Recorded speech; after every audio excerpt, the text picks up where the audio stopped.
नमस्कार, बहुत स्वागत है आप सभी का हमारे इस खास बुलेटिन में। मैं हूं आपके साथ मरियम अली। चलिए देश और दुनिया की तमाम जरूरी खबरें हैं, उन पे एक नजर डाल लेते हैं। बुलेटिन की शुरुआत करते हैं अंतर्राष्ट्रीय खबर से। आपको बता दें कि अमेरिकी राष्ट्रपति डोनाल्ड ट्रंप चीन पहुंचे। जी हां, करीब 8 साल बाद वो चीन पहुंचे हैं, जहां बीजिंग में एक शिखर सम्मेलन में वो शामिल हुए। वहीं जो राष्ट्रपति हैं चीन के शी जिनपिंग, उन्होंने ट्रंप का स्वागत भी किया। दोनों के बीच बातचीत हुई। ये बातचीत बहुत अहम मानी जा रही है। दोनों नेताओं के बीच द्विपक्षीय बैठक हुई। मीटिंग के दौरान जिनपिंग और ट्रंप ने एक दूसरे की तारीफ भी की। चीनी राष्ट्रपति ने कहा कि हम सहयोगी हैं, प्रतिद्वंदी नहीं। मजबूत रिश्तों से दोनों देशों को फायदा मिलेगा। हम मिलकर दुनिया में बदलाव करेंगे। वहीं ट्रंप ने कहा चीन और अमेरिका के रिश्ते बेहतर होंगे। जिनपिंग मेरे अच्छे दोस्त और महान नेता हैं। अमेरिका और चीन के बीच रिश्ते शानदार हैं और आने वाले समय में ये और बेहतर होंगे।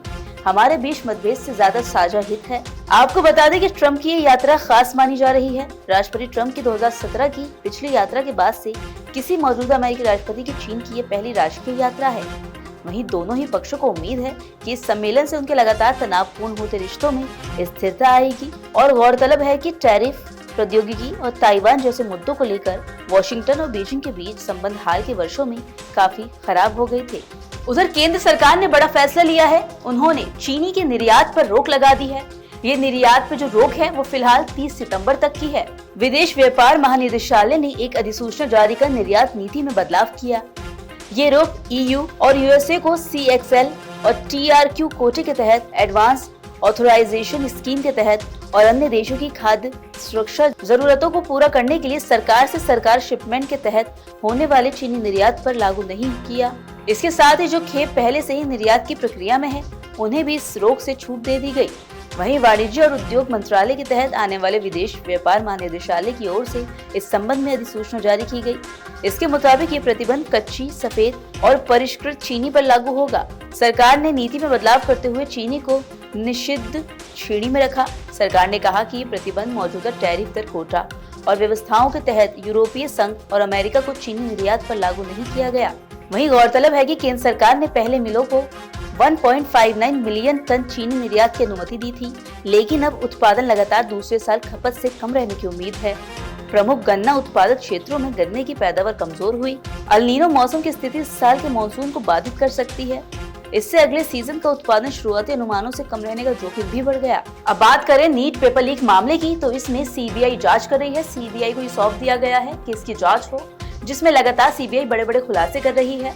पहले ये पता चला था कि ये जो पेपर लीक हुआ है, इसके बाद ये करीब 10 राज्यों में बेचा गया और अब इसमें CBI ने बड़ी कार्रवाई करते हुए करीब 10 लोगों को गिरफ्तार भी किया। बता दें कि राजस्थान स्पेशल ऑपरेशन ग्रुप की जांच में इस बात का खुलासा हुआ कि नीट UG 2026 का पेपर 10 राज्यों में बेचा गया। इन राज्यों में दिल्ली, हरियाणा, उत्तराखंड, राजस्थान, महाराष्ट्र, केरल, इसके साथ ही कई अन्य राज्य शामिल हैं। हालांकि SOG ने इस मामले में सभी राज्यों के नाम आधिकारिक रूप से नहीं बताए। SOG के अतिरिक्त महानिदेशक ने कहा कि नीट का पेपर माफियों तक परीक्षा से 2 से 3 सप्ताह पहले ही पहुँच गया था। वहीं इसके अलावा जांच में पता चला है कि राजस्थान के सीकर में ई-मित्र संचालकों तक नीट का पेपर पहुंचाया गया। इस मामले में कोचिंग संचालकों के साथ एक करियर काउंसलर की भी भूमिका सामने आई।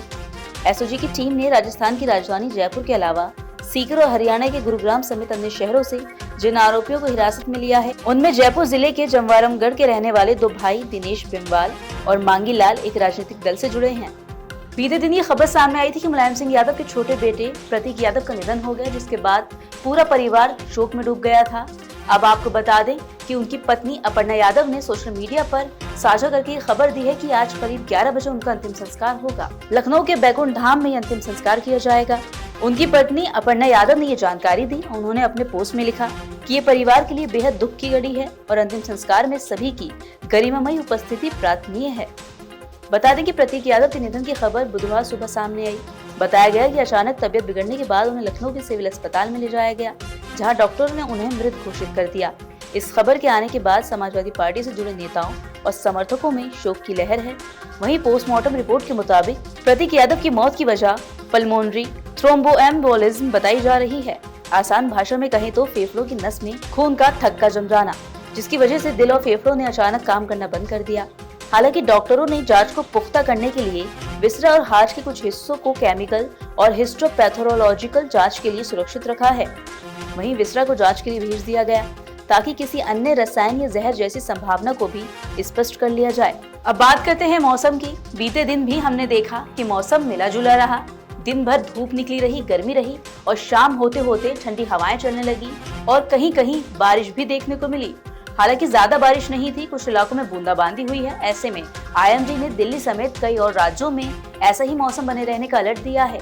बिहार, झारखंड, हिमाचल प्रदेश, उत्तर प्रदेश, उत्तराखंड, पंजाब, हरियाणा, दिल्ली, राजस्थान, मध्य प्रदेश, छत्तीसगढ़, उड़ीसा, पश्चिम बंगाल, असम, मेघालय और त्रिपुरा समेत कुल 16 राज्य ऐसे हैं जहां बारिश के साथ तेज आंधी की संभावना जताई गई। वहीं बीते दिन की बात करें तो राष्ट्रीय राजधानी में आसमान में थोड़े बादल छाए रहे और कुछ इलाकों में हल्की बूंदाबांदी भी हुई। वहीं IMD ने शहर के कुछ हिस्सों में देर रात तक आंधी, बिजली कड़कने और ओले गिरने के लिए ऑरेंज अलर्ट जारी किया था। पिछले 24 घंटे में दिल्ली में दक्षिण पूर्वी हवाएं चली, जिसकी गति करीब 15 से 20 किलोमीटर प्रति घंटे की रही। वहीं IMD का अनुमान है कि इस हफ्ते के कई दिनों के दौरान उत्तर पश्चिम, पश्चिम और मध्य भारत के कुछ हिस्सों में लू से लेकर भीषण लू की स्थिति बनी रहने की संभावना है। ऐसे में राजधानी के लोगों को गर्मी परेशान कर सकती है। अगले 6 दिनों के दौरान अधिकतम तापमान में 3 से 5 डिग्री सेल्सियस की बढ़ोतरी भी होगी। हालांकि अगले 3 दिनों के दौरान न्यूनतम तापमान में कोई बड़ा बदलाव नहीं होगा और उसके बाद 1 से 2 डिग्री सेल्सियस की बढ़ोतरी होगी। तो ये थी तमाम जरूरी खबरें जो हमने आपको दिखाई। इन खबरों का अपडेट भी लगातार आप तक पहुंचता रहेगा। बस उसके लिए आपको जुड़े रहना होगा नवोदय टाइम्स पंजाब केसरी के साथ।